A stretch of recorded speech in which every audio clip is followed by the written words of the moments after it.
가슴 통증도 뚜렷한 경고 신호도 없이 어느 날 아침 갑자기 말을 더듬거나 팔을 들어 올리기 힘들어지거나 걸음걸이가 불안정해질 수 있습니다.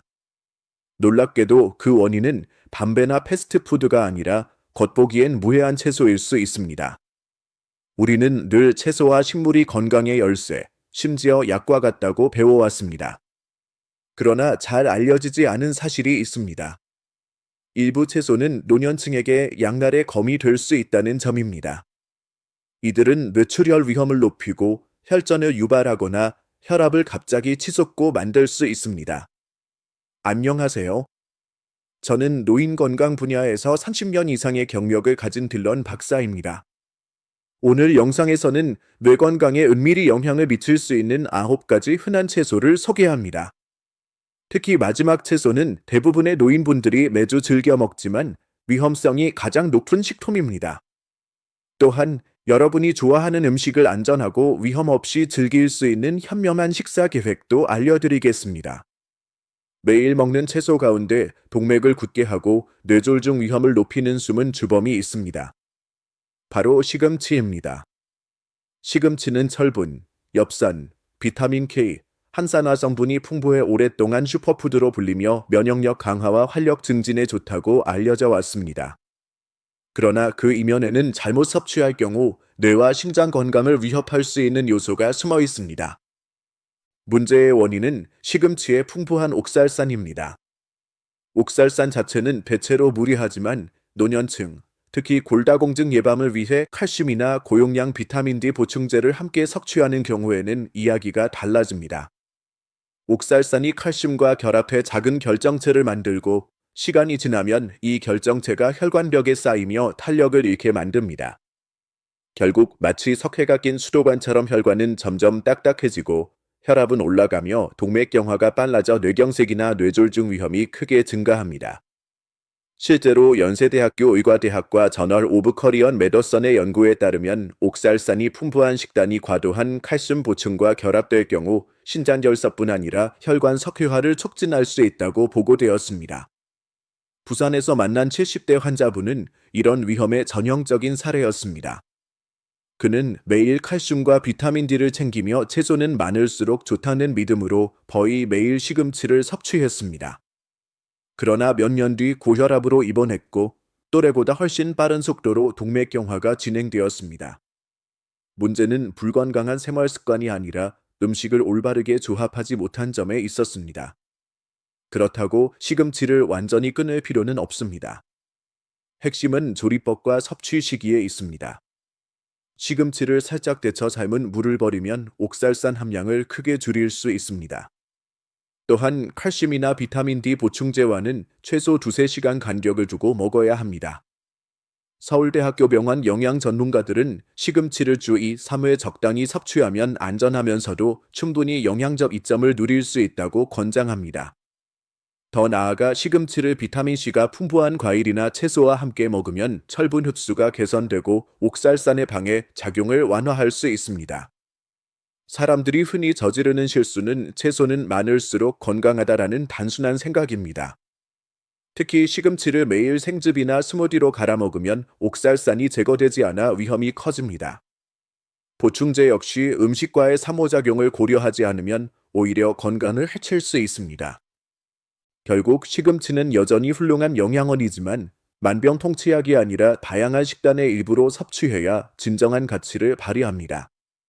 현명하게 조리하고 균형 있게 섭취한다면 시금치는 혈관과 뇌 건강을 지켜주는 든든한 동반자가 될 수 있습니다. 하지만 시금치의 위험이 천연화합물에서 비롯된다면 다음 채소의 위험은 필수 비타민에서 비롯됩니다. 그리고 이번에는 얼마나 많이 먹느냐가 아니라 얼마나 자주 먹느냐가 중요합니다. 브로콜리는 항산화 성분과 비타민 C, 풍부한 식이섬유 덕분에 노화 방지와 암 예방 효과로 유명한 대표적인 슈퍼푸드입니다. 그러나 60세 이상, 특히 항문고제를 복용하는 분들에게는 양날의 검이 될 수 있습니다. 그 이유는 브로콜리에 다량 함유된 비타민 K 때문입니다. 건강한 사람에게 비타민 K는 지혈과 혈액순환 유지에 꼭 필요하지만 와파린과 같은 항문고제를 복용하는 환자에게는 상황이 달라집니다. 브로콜리를 지나치게 많이 먹으면 약효가 떨어져 혈액이 쉽게 응고되고 뇌졸중 위험이 커질 수 있습니다. 반대로 갑자기 브로콜리를 끊어버리면 혈액이 지나치게 묽어져 뇌출혈 가능성이 높아집니다. 실제로 서울대학교 연구에 따르면 비타민 K 섭취의 안정성이 함흥고제의 효과와 직결된다고 밝혀졌습니다. 전통 한의학에서도 식단의 급격한 변화는 몸의 균형을 해친다고 강조합니다. 광주의 68세 환자 한 분이 대표적인 사례입니다. 그는 심장 스텐트 시술 후 함흥고제를 꾸준히 복용했지만 식습관은 불규칙했습니다. 어떤 주에는 브로콜리를 연속으로 먹고 어떤 주에는 전혀 먹지 않았습니다. 그 결과 혈액 응고 지표, 다이에날, 가 심하게 출렁였고 한때는 응급실로 실려갈 뻔했습니다. 문제는 약이 아니라 불규칙한 식습관이었습니다. 해법은 단순합니다. 브로콜리를 완전히 피할 필요도 매일 먹을 필요도 없습니다. 중요한 것은 규칙성과 일관성입니다. 주 2, 3회 꾸준히 일정한 패턴으로 먹는 것이 가장 바람직합니다. 특히 함흥고제를 복용 중이라면 식단을 바꾸기 전 반드시 의사와 상의해야 합니다. 짧은 삼간만으로도 심각한 합병증을 예방할 수 있습니다. 브로콜리는 분명 자연이 준 귀한 선물입니다. 그러나 그 가치를 온전히 누리려면 적당한 양을 일정한 습관 속에서 섭취해야 하며 무엇보다 의료 전문가의 조언과 함께 해야 합니다. 그렇게 한다면 브로콜리는 여전히 건강을 지켜주는 황금 같은 친구로 남을 수 있습니다. 이 정보가 여러분과 가족에게 도움이 되었다면 댓글에 숫자 7을 남겨주세요. 아직 영상을 시청 중이며 다음 채소의 숨은 위험까지 함께 알아보고 싶다는 신호로 받아들이겠습니다. 상추, 특히 로메인 상추는 오랫동안 건강에 좋은 황금 채소로 불려왔습니다. 아삭하고 달콤한 맛 때문에 샐러드에 자주 사용되며 소화를 돕고 체중 감량에 기여하며 수면의 질을 높이고 심혈관계를 보호한다고 믿는 사람들이 많습니다. 그러나 상추 역시 다른 슈퍼푸드와 마찬가지로 올바르게 먹으면 이로움을 주지만 잘못된 시간에 섭취하면 잠재적인 위험이 될 수 있습니다. 가장 주목할 점은 로메인 상추가 가진 가벼운 이뇨 작용입니다. 특히 저녁 늦게 혹은 저녁 식사 대신 상추를 많이 먹으면 수면 중 대뇨가 늘어나고 그 결과 밤사이 팔수 현상이 발생합니다. 이로 인해 혈액은 점점 끈적해지고 순환이 원활하지 못해지는데 이는 혈전이 생기기 좋은 조건이 됩니다. 혈전은 수면 중 뇌졸중을 유발할 수 있는 대표적 위험 요인으로 특히 혈관 탄력이 이미 떨어진 노년층에게 흔히 나타납니다. 한의학에서는 상추를 서늘한 섬유의 채소로 분류하며 열을 내려주고 해독하며 마음을 진정시키는 효능이 있다고 봅니다. 그러나 동시에 의사들은 차가운 채소를 늦은 밤에 섭취하면 음양의 균형을 잃어 노인들의 체력을 약화시킬 수 있다고 강조합니다. 상추의 장점을 위험 없이 활용하려면 섭취 시간에 신경 써야 합니다. 점심이나 이른 저녁에 상추를 먹으면 몸이 이를 충분히 소화 대사할 시간이 확보되고 잠들기 전 수분을 다시 보충할 여유도 생깁니다. 이럴 때 상추는 혈액순환을 개선하고 소화를 돕고 더 깊은 숙면을 유도할 수 있습니다. 반대로 늦은 밤에 상추를 먹거나 술이나 다른 이뇨성 음료와 함께 섭취하면 탈수를 더 빠르게 일으켜 뇌와 심혈관계에 숨어있는 위험을 만들 수 있습니다. 또 하나 흔한 실수는 다이어트를 이유로 저녁마다 상추를 밥 대용으로 삼는 것입니다. 이런 습관은 에너지를 부족하게 만들고 피로를 유발하며 탈수 증상을 심화시킬 수 있습니다. 한국영양학회와 가정의학회지의 연구에 따르면 성인은 상추를 매일 많이 먹기보다는 주 2, 3회 적당량 섭취하는 것이 권장됩니다. 특히 노인이나 심혈관 질환이 있는 사람은 칼륨이 풍부한 식품과 함께 섭취하고 낮 동안 충분히 수분을 섭취해야 이뇨 효과를 유지하면서도 부작용을 피할 수 있습니다.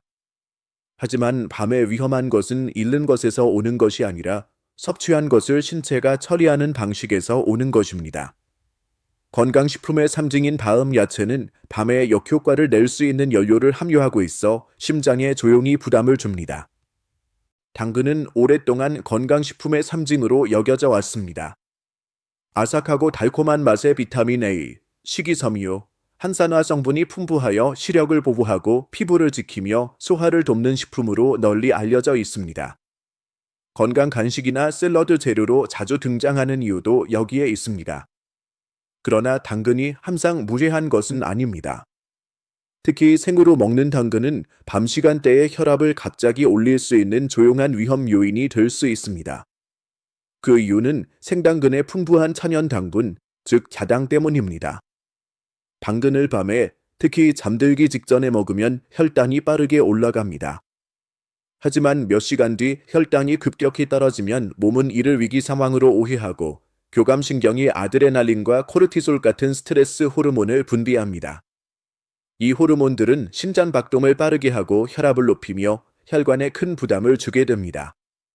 이는 부정맥이나 수면 중 뇌졸중으로 이어질 수 있는 위험한 상황입니다.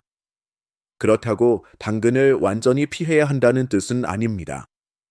당근은 여전히 베타카로틴, 비타민 A, 식이섬유의 훌륭한 공급원으로 시력과 면역 체계에 이로운 식품입니다. 중요한 것은 조리법과 섭취 시간입니다. 당근을 삶거나 찌거나 조림으로 조리하면 당분이 서서히 흡수되어 혈당이 안정적으로 유지됩니다. 한국영양학회의 연구에 따르면 천연 당분이 많은 음식을 언제 먹느냐가 신체의 생체 리듬에 큰 영향을 미칩니다. 한의학에서도 당근을 평성식품으로 분류하며 혈을 보충하고 시력을 개선한다고 알려져 있지만 밤에 생당근을 먹는 것은 양기를 과도하게 자극해 숙면을 방해하고 심혈관계에 부담을 줄 수 있다고 경고합니다. 당근을 먹기에 가장 좋은 시간은 낮, 특히 아침이나 점심입니다. 이때는 신체 활동이 활발해 에너지를 자연스럽게 소모할 수 있어 심혈관계에 부담을 주지 않습니다. 또 다른 실수는 밤에 생당근을 다른 달콤한 과일과 함께 먹는 것입니다. 이 조합은 혈당을 더욱 빠르게 올리고 급격히 떨어지게 만들어 심혈관 건강에 해롭습니다. 당근 이야기는 천연 당근조차도 해로울 수 있다는 것을 보여줍니다. 하지만 다음 음식은 훨씬 더 복잡합니다. 혈관을 보호하는 천연 만병통치약으로 칭송받아 왔습니다. 하지만 그 만병통치약도 잘못 사용하면 생명을 위협하는 양날의 검이 될 수 있습니다. 마늘은 일상 식단에서 가장 친숙한 향신료 중 하나이자 오랫동안 자연이 준 기적의 약으로 불려왔습니다. 3대 의학 연구에서도 마늘은 알리신이라는 성분을 함유하고 있어 혈액을 묽게 하고 혈전을 예방하며 심혈관계를 보호하는 효능이 있다고 밝혀졌습니다. 한의학에서도 마늘은 따뜻한 성질을 지닌 음식으로 한기를 몰아내고 세균을 억제하며 혈액순환을 돕는다고 기록되어 있습니다. 그러나 이런 강력한 효능이 때로는 치명적인 위험으로 바뀔 수도 있습니다. 가장 큰 위험은 항응고제인 와파린 같은 약물을 복용하는 경우입니다. 마늘의 알리신은 본래 혈액을 묽게 하는 작용을 하는데 여기에 항응고제의 효과가 더해지면 혈액이 지나치게 묽어져 뇌출혈, 위장관 출혈, 복강내 출혈까지 이어질 수 있습니다. 이런 합병증은 적절히 대처하지 않으면 생명을 위협할 수 있습니다. 그렇다고 마늘을 피해야 하는 것은 아닙니다. 서울대학교와 대한의학회지의 연구에 따르면 마늘은 항염 효과, 콜레스테롤 저하, 면역 강화 효과가 있으며 안전한 섭취량을 지키는 것이 중요합니다. 일반적으로 건강한 성인은 하루 2에서 4쪽 정도를 조리하여 섭취하는 것이 권장됩니다. 마늘을 과도하게 생으로 먹으면 위점막을 자극해 속쓰림을 일으키고 저혈압이나 출혈성 질환의 위험을 높일 수 있습니다. 항응고제나 혈압약, 당뇨약을 복용하는 사람은 특히 주의해야 합니다. 약물과의 상호작용으로 약효가 바뀌어 위험해질 수 있기 때문입니다. 또한 마늘을 늦은 밤에 먹으면 알리신의 자극성 때문에 소화 불량을 일으키고 숙면을 방해할 수 있습니다. 마늘을 섭취하기 가장 좋은 시간은 주된 식사 시간으로 바른 음식과 함께 먹으면 소화기관과 혈액에 미치는 강한 영향을 줄일 수 있습니다. 섭취량과 시기만 조금 조절하면 마늘의 이점을 온전히 누리면서 위험을 피할 수 있습니다. 이제 더 까다로운 시나리오를 생각해 보세요. 바로 역효과를 내는 이점입니다. 다음 채소는 혈압을 낮추는 효능으로 유명합니다. 하지만 그 효능이 잘못된 시기에 너무 강하게 작용하여 낮에는 신장을 보호해주던 것이 밤에는 문제를 일으키는 요인으로 변한다면 어떻게 될까요?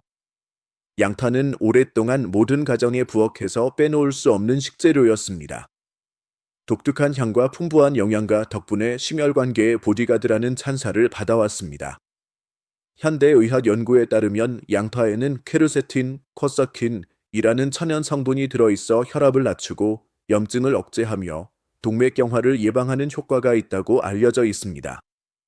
그러나 잘 알려지지 않은 사실은 양파 역시 잘못된 시간에 먹으면 양날의 검이 될 수 있다는 점입니다.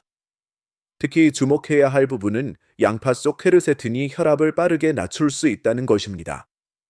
이미 혈압이 불안정한 노인들이 늦은 밤에 양파를 먹으면 수면 중 혈압이 지나치게 떨어질 수 있습니다. 이때 몸은 혈류를 유지하기 위해 혈관을 급격히 수축시키는데 이 반응은 심장에 큰 부담을 줄 뿐 아니라 혈전이 생기기 좋은 조건을 만듭니다. 바로 이런 이유 때문에 많은 뇌졸중이 밤에 발생하며 그 시작은 대개 무심코 한식 습관에서 비롯됩니다. 제 어머니의 사례가 좋은 예입니다. 미국에 거주하시던 어머니는 생양파를 밤마다 즐겨 드시며 혈액을 깨끗하게 하고 혈관을 보호한다는 믿음을 가지고 계셨습니다. 그러나 자주 새벽에 화장실에 다녀온 뒤 어지럽고 쓰러질 듯한 증상을 호소하곤 했습니다. 검사 결과 수면 중 혈압이 지나치게 낮아져 몸이 혈관을 강하게 수축시키고 있었고 이로 인해 혈압이 불안정하게 출렁이며 혈전 위험이 커지고 있음을 알 수 있었습니다. 그렇다고 양파를 식단에서 완전히 배제할 필요는 없습니다. 양파는 여전히 매우 귀중한 식품으로 퀘르세틴뿐만 아니라 항산화 효과가 있는 황화합물을 함유해 나쁜 콜레스테롤, LDL을 줄이고 혈관벽을 보호하는 데 도움이 됩니다. 서울대학교 연구에서도 올바르게 섭취한 양파가 심혈관 질환과 당뇨병의 위험을 낮출 수 있다고 보고한 바 있습니다. 따라서 중요한 것은 언제, 어떻게 먹느냐입니다. 양파를 먹기에 가장 좋은 시간은 낮이나 오후로, 이때는 몸이 활동적이어서 혈압을 안정적으로 조절할 수 있습니다. 반대로 늦은 저녁, 특히 생양파를 먹는 것은 수면 중 혈압 변동을 일으킬 수 있으므로 피하는 것이 좋습니다. 심혈관 질환자, 저혈압 환자, 혈압약을 복용하는 사람은 더욱 주의해야 합니다. 한국의 영양학자들은 양파를 생으로 과도하게 먹기보다는 가볍게 조리해 볶거나 찌는 방식으로 섭취할 것을 권장합니다. 이는 수면계에 가해지는 부담을 줄여줍니다. 그러나 실제로는 생양파를 과도하게 섭취하면 소화불량, 복부팽만, 과도한 저혈압을 유발할 수 있습니다. 또한 저녁에 술과 함께 양파를 먹는 습관은 혈압을 더 떨어뜨리고 순환장애를 일으킬 위험을 키웁니다. 이제 대부분의 사람들이 오해하는 다음 채소에 대해 이야기해 보겠습니다. 우리는 여전히 채소라고 부르지만 우리 몸은 이를 설탕폭탄으로 인식하여 혈관을 확장시켜 지치게 만듭니다. 옥수수는 오랫동안 달콤하고 먹기 쉬운 친숙한 음식으로 가족 식탁에 자주 올라왔습니다. 많은 사람들이 옥수수를 건강한 채소로 오해하고 반찬이나 간식으로 매일 즐기곤 합니다. 그러나 진실은 다릅니다. 옥수수는 채소가 아니라 흰쌀이나 국수와 비슷한 전분질 탄수화물입니다. 다시 말해 옥수수를 먹는 것은 곧 많은 양의 당분과 전분을 섭취하는 것과 같습니다. 한국지역사회 영양학회지에 발표된 연구에서도 옥수수의 영양학적 성격을 잘못 이해하는 것이 혈당 이상과 뇌혈관 질환 위험을 높이는 주요 원인이라고 지적합니다. 옥수수 속 전분은 빠르게 대사되어 혈당을 단시간에 급격히 올립니다. 하지만 몇 시간 뒤 급격히 떨어지면서 혈관벽이 고무줄처럼 반복적으로 팽창 수축하게 만듭니다. 이 과정에서 산화 스트레스가 발생하고 혈관 내부에 미세한 균열이 생깁니다. 장기적으로는 뇌로 가는 혈류를 불안정하게 만들어 일과성 허혈 발작, TIA, 같은 뇌졸중 전조 증상을 유발할 수 있습니다. 많은 사람들이 저지르는 실수는 옥수수를 채소 반찬으로 생각해 밥이나 국수와 함께 곁들이는 것입니다. 그러나 옥수수는 주된 전분 공급원으로 계산해야 하며 옥수수를 먹는다면 같은 식사에서 쌀, 국수, 당면 등의 양을 줄여야 탄수화물 과임을 피할 수 있습니다. 옥수수가 나쁜 음식은 아닙니다. 문제는 사용 방법에 있습니다. 옥수수를 아침이나 점심에 섭취하면 하루 활동에 필요한 안정적인 에너지를 공급할 수 있습니다. 하지만 저녁, 특히 잠들기 직전에 많이 먹으면 신장과 뇌에 큰 부담을 주게 됩니다. 따라서 옥수수는 칼로리 없는 반찬이 아니라 밥을 대체하는 주식으로 생각해야 올바르게 활용할 수 있습니다. 옥수수의 당분 폭탄을 피할 수 있다고 생각할지 모르지만 채소의 왕이라 할지라도 치명적인 함정이 있습니다. 혈담을 공격하는 게 아니라 몸에서 수분을 조용히 빨아들여 한밤중에 피를 끈적끈적하게 만듭니다. 아스파라거스는 맛이 뛰어나고 비타민 A, C, E와 풍부한 섬유질, 심장에 필요한 미네랄이 가득해 오랫동안 채소의 왕이라 불려왔습니다.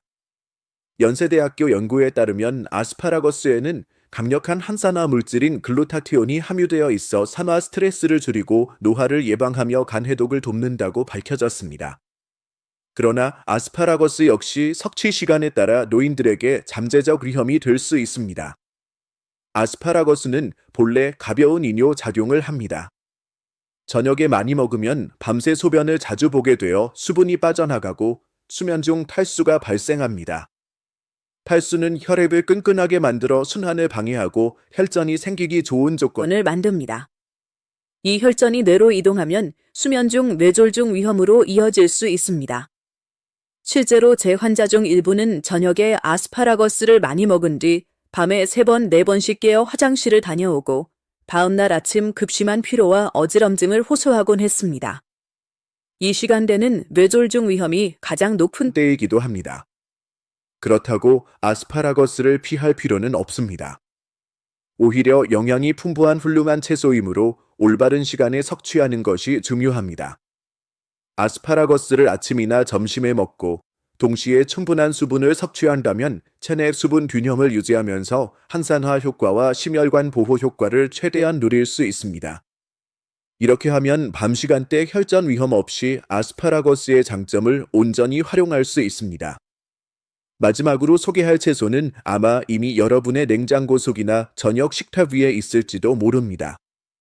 바로 토마토입니다. 토마토는 한국 식단에서 가장 친숙한 채소 중 하나입니다. 아침에는 토마토 주스로, 점심에는 샐러드에 곁들여, 저녁에는 고기 요리나 찌개 속에서 빨갛게 익은 토마토를 쉽게 만날 수 있습니다.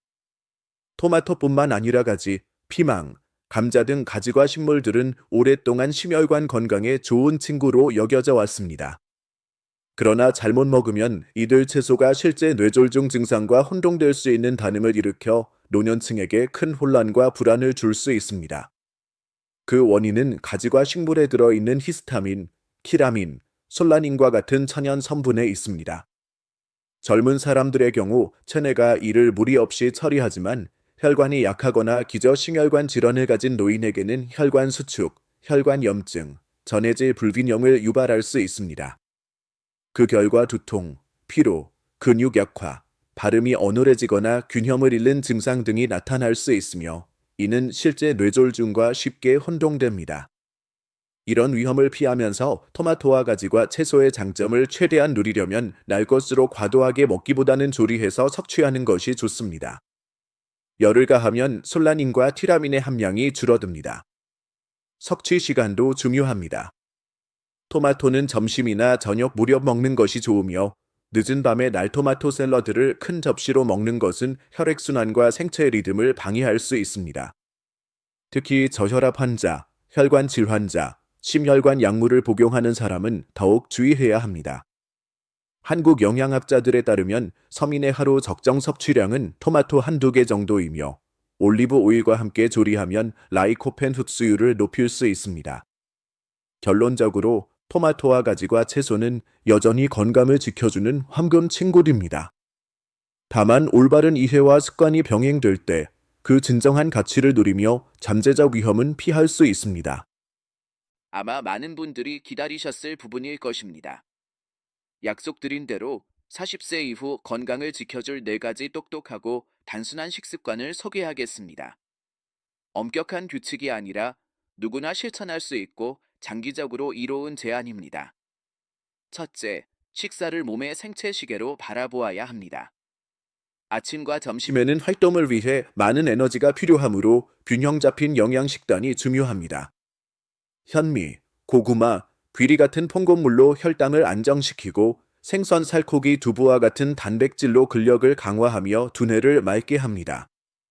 섬유질이 풍부한 녹색 채소는 당분의 흡수를 늦추어 식후 피로감을 막아주는 문지기 역할을 합니다. 반면 저녁 식사는 가볍게 하고 소금은 줄이며 김치, 아스파라거스, 흰쌀밥, 케이크, 탄산음료처럼 탈수나 급격한 혈당 상승을 유발하는 음식은 피해야 합니다.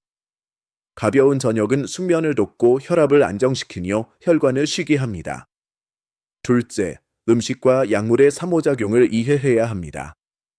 60세 이후에는 이것이 생존의 핵심 열쇠가 됩니다. 와파린 같은 항문고제를 복용하는 경우 비타민 K가 풍부한 채소를 완전히 금할 필요는 없지만 일정하게 섭취하는 것이 중요합니다. 어떤 날은 많이 먹고 어떤 날은 거의 먹지 않는 불균형이 혈액 응고 수치를 흔들고 혈전 위험을 키웁니다. 아스피린이나 클로키도그레를 복용하는 사람이라면 날마늘을 과도하게 먹지 않아야 합니다.